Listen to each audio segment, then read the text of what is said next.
to secure the gains we are making in the war against the virus, and while also addressing the current evolution of the disease,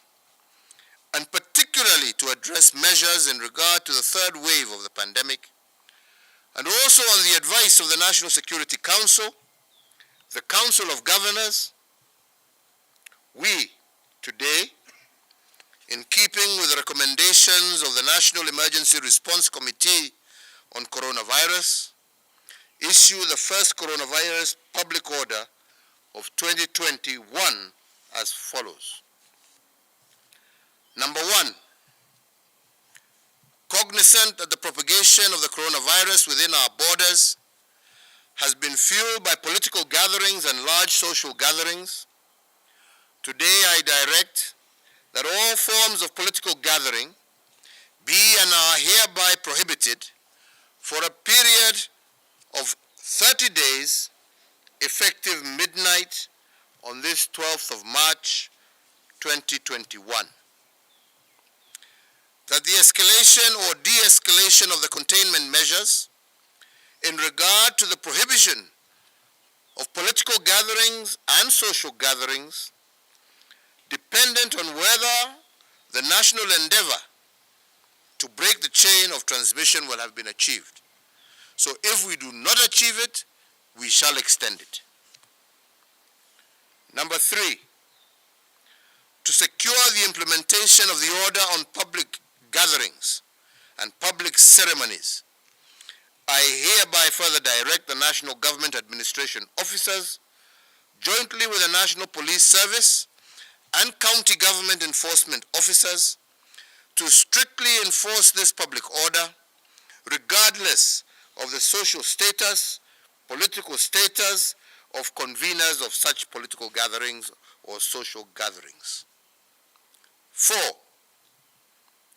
in regard to funerals, cremations, and other interment ceremonies,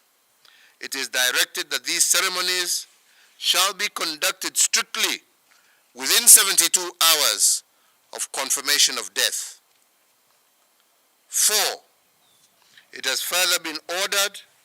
that attendees for funerals and graveside crematoria ceremonies shall be limited to the immediate family of the deceased, with a number capped at no more than 100 persons. That attendees of celebrations of weddings and other traditional unions and rites is hereby capped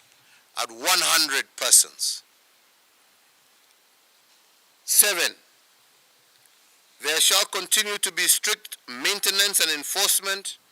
of public social health measures,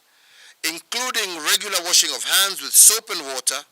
or use of sanitizers, physical and social distancing in all public areas. And 8, that in line with the guidelines issued by the Interfaith Council, only a maximum of 1/3 of the capacity of places of worship will be allowed at each worship ceremony. The Ministry of Health, working closely with the National Government Administration officers, are also directed to enhance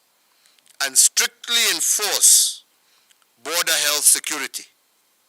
with a greater emphasis on informal entry points,